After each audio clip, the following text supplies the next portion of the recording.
Shalom saudara, kita kembali mengikuti acara atau episode menjawab Trinitas dan menjawab hal-hal yang berunsur atau bersifat doktrin. Ya. Oke, mari Pak Yehuda kita mulai. Ya, baik Pak. Yang pertama dari Pak Abraham.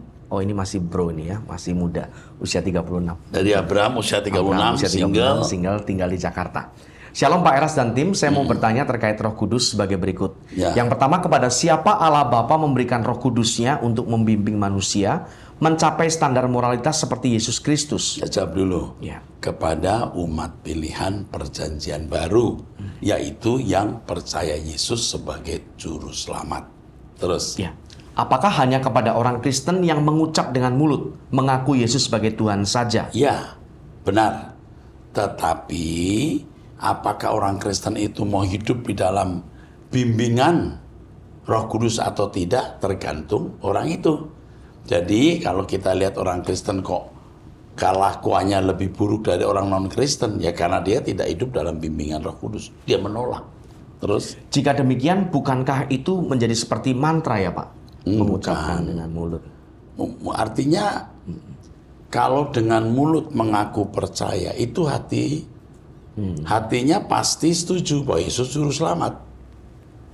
Kecuali dia pura-pura, ya namanya nggak percaya. Ya. Ya, tapi artinya mengaku Yesus sebagai Tuhan secara benar ya. Ya. Ini kita bicara standar ya. Ya. Kalau mulut ngaku, hati tidak, hanya karena mau dapat duit misalnya, ya itu berarti nggak percaya. Ya. Ini percaya dalam standar yang benar, mengaku Yesus sebagai juru selamat. Terus. Bagaimana dengan saudara-saudara kita yang non-Kristen, tapi mereka sungguh-sungguh mencari Allah dan mengalami tuntunan Allah dalam setiap peristiwa hidupnya? Iya, mereka pasti bisa jadi orang baik, tapi tidak bisa menjadi sempurna. Ya. Kalau Kristen itu standarnya sempurna loh. Segala sesuatu yang dilakukan selalu sesuai dengan pikiran perasaan Allah. Tidak berdasarkan hukum, tapi berdasarkan pikiran perasaan Allah. Maka Roh Kudus menuntunnya. Apakah mereka dipimpin oleh Roh Kudus juga, walaupun mereka hanya mengakui Yesus sebagai nabi atau manusia saleh saja? Allah itu menuntun semua manusia. Ya. Manusia yang baik pun dituntun. Tetapi untuk orang Kristen, tuntunan Roh Kudus membawanya kepada kesempurnaan. Ya. Harus diketahui bahwa Allah itu juga Allahnya semua orang sebenarnya, yang menegakkan keadilan kepada semua manusia di muka bumi. Makanya kalau orang baik di luar Kristen tetap dipelihara Allah. Itu tuntunan Allah, bukan? Terus. Apakah orang yang tidak menjadikan Yesus sebagai teladan hidupnya hanya akan mencapai moralitas sesuai dengan standar baik yang mereka pahami saja, Pak? Yang menjadikan Yesus sebagai teladan hidupnya saja belum tentu nyampe loh. Iya. Apalagi yang tidak, ya enggak bisa. Di sini ada unsur X, faktor X. Pimpinan Roh Kudus dari hari ke hari sampai orang itu bisa sempurna seperti Bapa atau serupa dengan Yesus. Oke. Apakah Roh Allah mengajarkan mereka standar yang sempurna seperti yang diajarkan kepada orang Kristen? Tidak. Makanya dulu ada pegawai yang sering mengedit khotbah saya sampai dia merasa, ini orang non-Kristen ya, merasa ada krisis iman. Rasanya dia mau pindah agama ini. Ya. Tapi kalau dia pindah agama, keluarga besarnya bukan Kristen. Ya. Lalu dia bertanya kepada saya, Pak, bisa nggak saya sempurna tanpa menjadi Kristen? Saya jawab, nggak bisa. Karena hanya Roh Kudus yang bisa memimpin orang kepada kesempurnaan. Oke deh. Ya. Pertanyaan berikutnya dari Pak Buntoro Nakulo, usia 56 tahun, memiliki satu orang anak, tinggal di Solo. Ini jemaat dari GSKI juga. Oke. Shalom Pak Eras dan tim, saya dijamah Tuhan lewat lagu Bapak. Kepentinganku hanya dirimu. Kepentinganku hanya dirimu. Dan juga lagu Satu Hal Yang Kuminta. Satu hal yang kuminta. Oke, teruskan aja. Pengajaran Bapak membuat saya lebih bergairah, punya spirit untuk semakin mencintai Tuhan, hidup kudus dan mencari perkenanan Tuhan. Amin. Saya ikut doa pagi secara online yang dipimpin Pak Eras. Saya masih belum paham tentang pengajaran Pak Eras mengenai adanya keselamatan di luar Yesus. Memang arti keselamatan bukan berarti arti sempit, yaitu masuk surga karena masuk surga adalah hak prerogatif Tuhan. Sedangkan arti keselamatan dikembalikannya manusia ke rencana Allah semula. Nanti dulu. Iya. Prerogatif itu artinya hak bebas ya. Iya. masuk surga itu tidak bisa dikatakan prerogatif Allah 100%. Iya. Prerogatif Allah pun didasarkan pada hukum atau tatanan. Misalnya gini loh, saya punya sekolah. Iya. Anak saya lulus atau tidak ya tergantung prerogatifnya Pak Eras. Wah itu jahat, Iya. itu rusak. Anak saya kalau tidak masuk kelas, tidak belajar, jangan diluluskan. Gitu, ya kan? Itu baru prerogatif, tapi tidak berdasarkan like dislike subjektif, berdasarkan tatanan. Jadi orang semua surga atau neraka itu bukan berdasarkan prerogatif Allah yang liar tidak ada aturan, berdasarkan tatanan. Taat, hidup benar, hidup suci ya masuk surga, tidak ya nggak bisa. Tapi jangan lupa loh, semua ini bisa bernilai, artinya ketaatan, kebaikan manusia bisa bernilai karena Yesus telah menebus dosa. Kalau Yesus tidak menebus dosa, orang sebaik apapun masuk neraka. Gitu ya Pak? Ya, Pak. Oke, teruskan. Sedangkan arti keselamatan dikembalikannya manusia ke rencana Allah semula, yaitu manusia menurut gambar dan rupa Allah dengan kodrat ilahi. Amin, betul.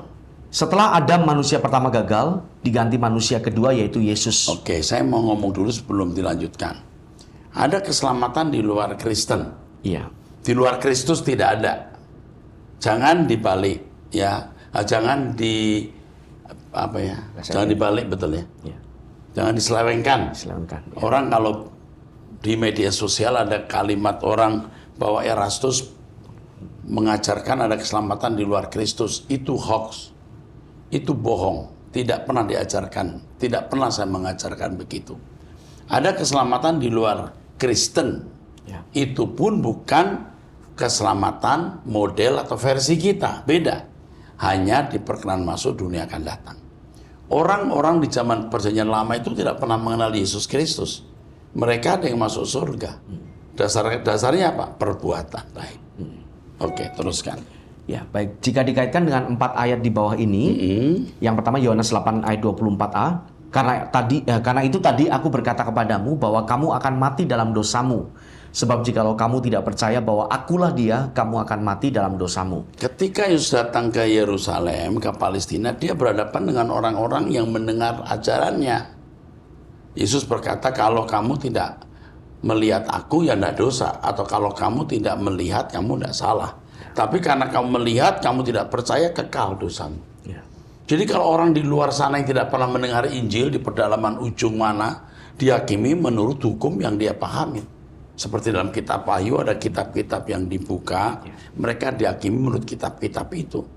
Nah masalahnya orang Kristen sudah ngerti Injil tapi kelakuannya jahat. Maka Tuhan berkata, aku tidak kenal kamu. Atau orang non-Kristen terang-terangan menginjak-injak Injil, menghina Yesus dan melawan penginjilan, nah itu tidak akan selamat.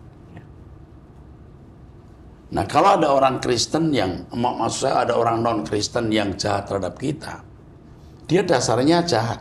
Jangan disalahkan agamanya, karena agamanya juga tidak mengajarkan dia jadi jahat. Kalau dia jahat kepada orang Kristen, dia juga jahat kepada sesama agamanya. Jadi kalau ada orang non-Kristen menjahati saudara, membuli saudara sebagai orang Kristen, jangan menyalahkan agamanya. Itu individu. Orang Kristen juga yang menyakiti orang beragama lain, itu pasti jahat. Jangankan kepada orang yang beragama lain, kepada orang Kristen sendiri dia juga pasti jahat. Ini individu. Oke? Jadi kita jangan bertindak sembarangan. Jelas nggak? Jelas. Oke, teruskan. Markus 16 ayat 16. Siapa yang percaya dan dibaptis akan diselamatkan, tetapi siapa yang tidak percaya akan dihukum. Ya. Jadi begini loh. Ada orang, ini Efesus 1 ayat 4 dan 5. Ada orang yang ditentukan untuk mendengar Injil. Tapi ada orang yang tidak ditentukan. Jadi orang yang tidak ditentukan, tidak mendengar Injil, tidak bisa dikatakan percaya. Karena tidak tahu. Kalau orang tidak tahu kalau kulkas itu tempat menyimpan makanan supaya tidak busuk dan harus ada listrik. Lalu orang menjadikan itu lemari baju yang tidak bisa dikatakan salah. Dia tidak tahu. Banyak orang yang dari kecil dicekoi bahwa Yesus bukan juru selamat, Yesus tidak mati, yang mati Yudas. Itu juga tidak bisa kita salahkan kalau dia tidak menjadi Kristen. Memang dia bukan umat pilihan. Oke, teruskan. Yohanes 14 ayat 6, kata Yesus kepadanya, "Akulah jalan dan kebenaran dan hidup. Tidak ada seorang pun datang kepada Bapa kalau tidak melalui aku." Ketika dia bicara itu, dia dialog dengan murid-muridnya yang ingin tahu Bapak di mana, ya kan? Bapak ada, aku alamatnya, aku jalannya. Ini tidak bisa digeneralkan bahwa semua orang yang tidak mendengar Injil masuk neraka. Sampai kepada Bapak itu bukan hanya masuk surga loh. Ya. Masuk surga itu masuk dunia akan datang, jadi anggota masyarakat bisa. Sampai Bapak itu sebuah hubungan yang eksklusif. Turis-turis dari luar negeri bisa datang ke Indonesia, ke Bali, Jogja, Danau Toba, tapi jangan coba-coba masuk istana, ditembak. Kita itu orang percaya bukan hanya masuk surga, tapi sampai kepada Bapa. Yang dikalimatkan dengan ucapan di Yohanes 17 ayat 20 dan 21, engkau dalam aku dalam engkau Bapa, dan mereka dalam kita, itu sampai kepada Bapa. Ya. Harus melalui Yesus yang adalah jalan, hodos, kebenaran, aletheia, ya. Lalu hidup, zoe. Nah, mesti dijelaskan secara khusus. Teruskan. Lalu ayat yang keempat, Kisah Para Rasul 4 ayat 12. Dan keselamatan tidak ada di dalam siapapun juga selain di dalam Dia. Ya. Sebab di bawah kolong langit ini tidak ada nama lain yang diberikan kepada manusia yang olehnya kita dapat diselamatkan. Yesus mati untuk semua manusia, bukan untuk sekelompok orang. Bukan untuk sebagian orang, untuk semua manusia. Jadi dengan Yesus mati untuk semua manusia, maka bisa terjadi penghakiman. Ya. Kalau Yesus tidak mati untuk semua manusia, semua orang termasuk orang Kristen masuk neraka. Tapi dengan adanya kematian Yesus di kayu salib memikul semua dosa manusia, maka bisa ada penghakiman. Apakah orang itu pakai bahasa lain ya, pakai kalimat lain ya? Ya. Apakah orang itu nanti membahayakan di dunia akan datang atau tidak? Kalau membahayakan tidak akan masuk. Ya. Tapi kalau mengasihi sama seperti diri sendiri, itu bisa masuk. Maka hukum yang terutama kasih Tuhan Allahmu, betul? Ya, betul. Dan hukum yang sama dengan itu, sesama manusia seperti dirimu sendiri. Kok begitu Pak? Ya karena tidak mengenal Allah, bagaimana mengasihi Allah dengan segenap hati, jiwa, akal, budi. Sesamanya lah yang harus dikasihi. Ya. Cukup jelas nggak Pak? Jelas Pak. Oke, terus? Setahu saya di kitab Kejadian, manusia diciptakan menurut gambar dan rupa Allah, tapi tidak ada penjelasan supaya manusia memperoleh keselamatan. Tapi supaya manusia menjadi penguasa di bumi, otomatis termasuk penguasa di sorga, ikut memerintah bersama Yesus sebagai anak Allah yang sulung. Tidak ada penjelasan. Tidak ada penjelasan di kitab itu, kitab Kejadian. Nah kan waktu itu ditulis pada abad 1000, pada tahun 1500 sebelum Masehi. Ya. Sekitar itu, 1400 sebelum Masehi. Ya. Itu tidak ditulis waktu itu untuk semua orang. Ya. Waktu itu alamatnya hanya orang Israel. Ya. Waktu itu. Dan ternyata itu untuk semua orang. Tapi untuk penerima alamat, untuk adres pertama ya orang-orang Yahudi. Yang dalam tanda kutip semi primitif kan. Jadi ditulis dengan kapasitas seperti itu. Tapi hebatnya Alkitab itu bisa dipahami dengan dimensi yang mendalam. Ya. Jelas ya? Ya, jelas Pak. Cukup jelasnya? Cukup tambahkan jelas, ya? Pak. Ya, ini tadi pertanyaan ayat-ayat sudah dijawab sama Bapak juga sih. Oke, cukup ya. Cukup. Teruskan. Baik, pertanyaan berikutnya dari Ari. Pak Ari, usia 46 tahun, pria single tinggal di BSD. Ini Jemaat jemaat GSKI. GSKI. Oke. Shalom Pak Eras, Pak saya masih kurang mengerti mengenai keselamatan di luar kekristenan. Maaf mungkin Pak Eras sudah menjelaskan, tapi saya yang belum benar-benar mengerti. Pertanyaan saya, apakah orang di luar kekristenan yang berbuat baik kepada sesamanya, tetapi terlibat dalam penyembahan kepada Allah lain tetap bisa selamat? Apalagi ada yang berdoa di depan patung, baik menyembah kepada patung atau tidak, dengan beberapa sajian-sajian makanan di atas mezbah. Sebab ada tertulis jangan menyembah Allah lain dan sebagainya. Itu kan ditujukan untuk umat pilihan. Iya. Kamu dikatakan selingkuh kalau kamu punya istri. Kalau kamu nggak punya istri, kamu nggak bisa dikatakan selingkuh. Ya. Ya jelas. Jadi kalau ada, jangan ada padamu Allah lain, itu untuk umat pilihan yang memang Allahnya adalah Yahweh. Tapi mereka yang tidak mengenal Allah Yahweh, mereka punya banyak dewa. Tapi perhatikan, orang baik itu biasanya keyakinannya juga pada objek yang baik. Ya. Kalau orang jahat, itu objek sembahannya juga jahat.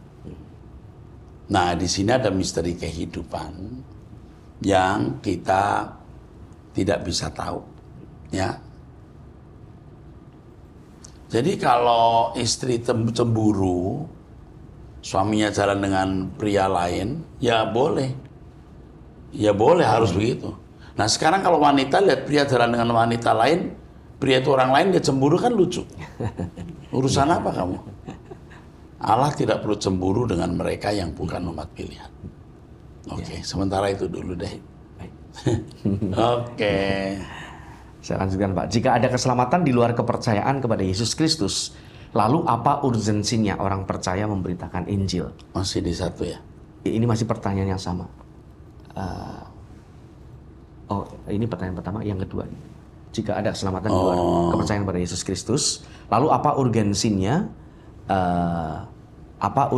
orang percaya memberitakan Injil, apalagi kepada umat agama tertentu yang kita kenal sangat baik dan banyak membantu dalam hal kemanusiaan. Ketika Yesus berkata jadikan semua bangsa muridku, itu kan mandat untuk memberitakan Injil sampai ke ujung bumi, dan itu harus dilakukan.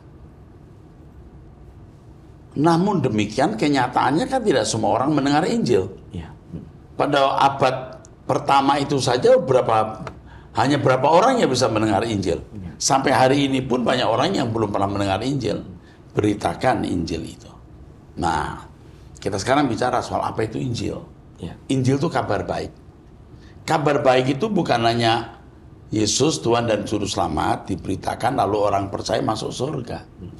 Injil itu kabar baik di mana manusia harus dikembalikan ke rancangan Allah semula.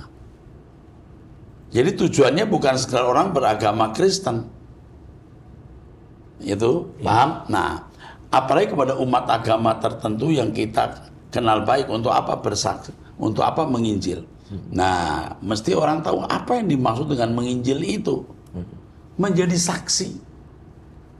Makanya ini kesalahan fatal banyak orang Kristen hari ini, menceritakan tentang Yesus supaya percaya dengan pengakuan Yesus Tuhan dan Juru Selamat, that's it, finish. Salah.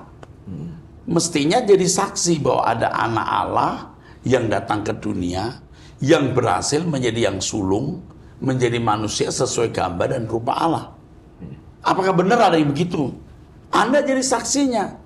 Maka hidup Anda harus seperti Yesus. Yang itu membuat orang bisa diselamatkan. Artinya dikembalikan ke rancangan Allah semula.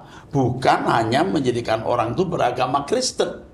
Kesalahan ini mesti diluruskan. Jelas nggak nih? Iya, Pak. Banyak orang salah. Makanya banyak penginjilan ke daerah lalu tidak disertai follow up. Follow up-nya nggak ada. Ya tetap bodoh. Tetap malas. Kan banyak wilayah Kristen yang malas.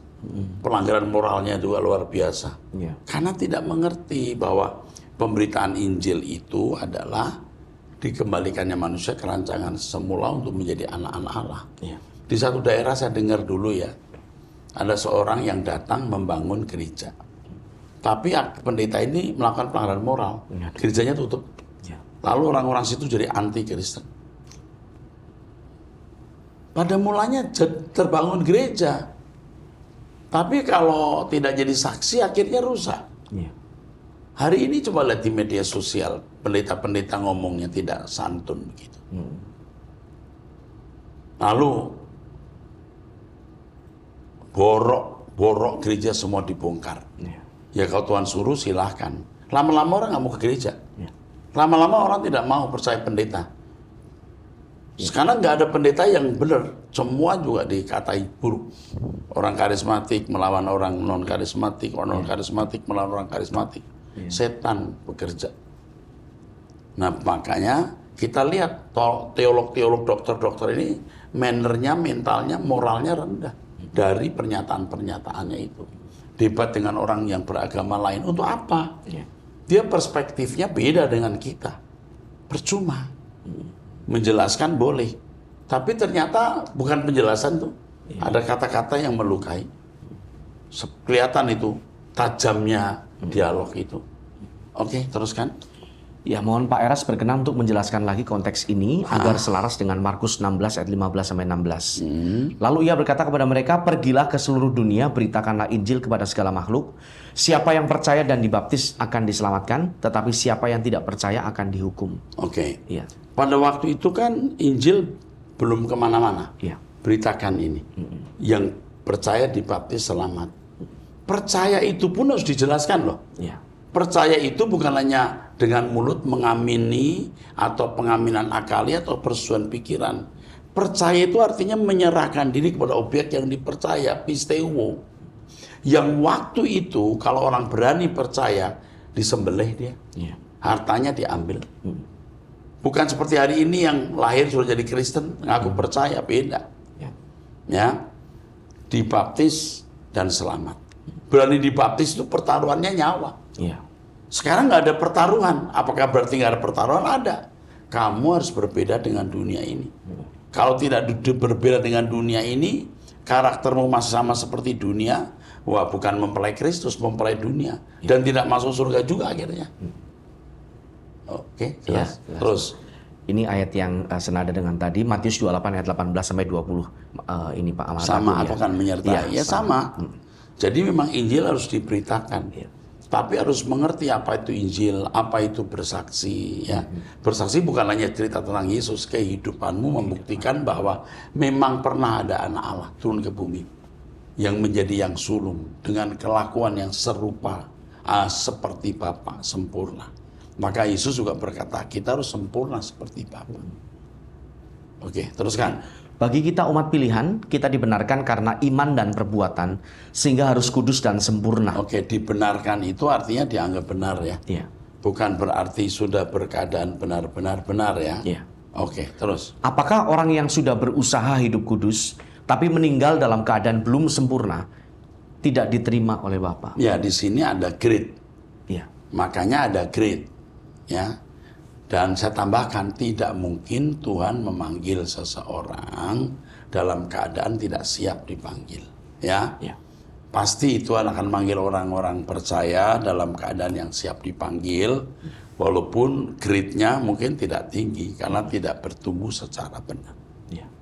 Oke. Sebab kondisi orang berbeda-beda dalam hal potensi berbuat dosa. Ya, Iya. setuju. Makanya dosa itu apa? Jelasin lagi nih. Dosa itu meleset, tidak kena sasaran. Orang Kristen itu mestinya sudah tidak lagi melakukan pelanggaran moral. Sebab tingkatnya harus sudah tepat. Jadi kalau masih melanggar moral ya masuk neraka, nggak bisa enggak. Makanya setiap kali kita melanggar moral, katakan ya, minta ampun. Setelah itu belajar melakukan ketepatan. Jadi kita pasti masuk surga karena kita bukan berbuat dosa dalam arti melanggar hukum dekalog gitu ya, tapi hanya tidak tepat saja, hamartia. Ya. Jelas ya? Jelas, Pak. Jadi pasti masuk surga, cuman grade-nya itu beda-beda. Ya. Oke. Dan beberapa kali saya mendengar Pak Eras berkata, saya pun belum sempurna. Saya bingung Pak. Pak Eras yang saya anggap sudah jauh di atas rata-rata orang percaya saja masih mengaku belum sempurna, apalagi Sempurna itu teleios, artinya lengkap, menang, lulus. Ya. Ya. Jadi apakah sekarang saya sudah sempurna? Ibarat orang berenang, saya bisa berenang di ombak 2 meter. Ya. Hebat ya. Tapi saya belum tentu bisa berenang di ombak 4 meter karena belum diizinkan berenang di ombak 4 meter. Itu belum sempurnanya begitu. Anak lulus SMP itu sempurna lulusnya sebagai anak SMP. Tapi belum sempurna dalam arti benar. Tahu maksudnya? Ya. Dia harus masuk ke SMA. Sempurnanya lebih tinggi. Kalau saya katakan saya belum sempurna itu artinya saya belum masuk wilayah baru yang lebih tinggi yang Tuhan izinkan saya masuk. Kalau seorang angkat besi bisa angkat 100 kilo, wah hebat. Tapi saya belum sempurna nih. Loh, kok belum sempurna? Ya belum angkat 150. Ya. Kan gitu. Ya, Pak. Jelas nggak ya? Jelas, Pak. Oke, teruskan. Ya. Dan bagaimana jika dikaitkan dengan ayat Efesus pasal 2 ayat 8 sampai 10. Di sini dicantumkan versi Alkitab, versi Firman Allah yang hidup. Karena kemurahannya saudara diselamatkan karena iman kepada Kristus. Keselamatan tidak berasal dari saudara sendiri. Oke, saya jawab. Jadi Efesus itu mengatakan kita diselamatkan bukan karena perbuatan baik. Jangan memegahkan diri. Ini dalam konteks terhadap agama Yahudi atau agama-agama manapun, di mana perbuatan baik itu bisa menjadi andalan orang masuk surga. Tidak bisa masuk surga dengan perbuatan baik. Semua juga karena Yesus memikul dosa kita. Tapi kalau Yesus sudah memikul dosa kita, bukan berarti lalu kita otomatis masuk surga. Maka Tuhan katakan, jadikan semua bangsa muridku. Bertumbuhlah kamu. Apalagi dalam kitab Efesus. Pasal 4 kalau you baca, tanggalkan manusia lama, kenakan manusia baru. Ayat 27. Jangan beri kesempatan kepada iblis. Berarti masih bisa keiblisan atau kesetanan. Makanya harus bertumbuh. Kita adalah hasil karya Allah sendiri, gitu ya di sini ya ayatnya ya. Ya, Allah menggarap kita lewat kehidupan kita setiap hari sampai kita sempurna. Oke, teruskan. Mohon maaf ya Pak, pertanyaannya banyak. Enggak apa-apa. Kalau boleh saya usul satu hal Pak, agar juga disertakan pengajaran mengenai dasar-dasar materi health education. Oh ya, dulu kita sering memberikan pelajaran ini. Beberapa waktu ini sudah tidak. Ya, baik jasmani maupun mental. Iya benar. Terima kasih untuk usulan ini. Terima kasih Pak Eras dan seluruh tim. Sehat selalu, semakin berbuah untuk kerajaannya. Kita kan mengundang profesor apa itu kesehatan. Kita mengundang profesor dari Taiwan dan sudah kita bicara waktunya belum. Soal health, soal kesehatan. Oke. Soal life science, soal healthy. Oke, teruskan. Berikutnya dari seorang wanita, Ibu Marliana Lepong, usia 53 tahun, menikah, memiliki 1 orang anak, tinggal di Mamuju Utara, Sulawesi Barat. Ini gereja mungkin mainstream Pak ya, mainstream. Yang pertama mohon penjelasannya, apakah Abraham pernah berpuasa Pak? Ya, kita tidak pernah membaca, tetapi tidak penting. Yang penting Abraham bertuhan. Bahkan Abraham juga tidak beragama mungkin. Bukan hanya nggak berpuasa, mungkin tidak beragama, tapi bertuhan. Ya, kalau Abraham beragama mungkin agama Zoroaster, agama yang dibawa dari Ur Kasdim atau lembah Sumeria. Abraham tidak beragama tapi bertuhan. Orang hari ini beragama tapi nggak bertuhan. Oke, teruskan. Pertanyaan yang kedua, apa yang dimaksud dengan Matius 24 ayat 32 sampai 36? Mengenai apa itu? Ini tariklah pelajaran dari perumpamaan tentang pohon ara. Oh ya. Itu bahwa ketika Israel mulai berdiri 14 Mei 1948, sebenarnya argo akhir zaman sudah mulai berdetak. Dan itu menjelang kedatangan Tuhan. Makanya kalau hari-hari ini terus terjadi perang, Israel, ini juga sebenarnya merupakan signal bahwa dunia akan segera berakhir. Teruskan. Terima kasih penjelasannya Bapak Pendeta Erastus. Tuhan Yesus Kristus memberkati. Terus bagikan pengajaran yang luar biasa dari kebenaran firman Tuhan. Sedikit kesaksian saya yang dulunya tidak suka mendengar khotbah Bapak. Tetapi pada bulan Oktober 2022, saya mengalami masalah rumah tangga dan saya memutuskan untuk berpisah dengan suami. Namun saya diberkati ketika mendengar lagu Dari Jurang Yang Dalam dan lagu Engkau Gairah Hidupku. Membuat ada semangat dan harapan untuk bertahan hingga sekarang. Saya tidak bisa menjalani hari tanpa mendengar khotbah Bapak Pendeta Erastus dari truth.id.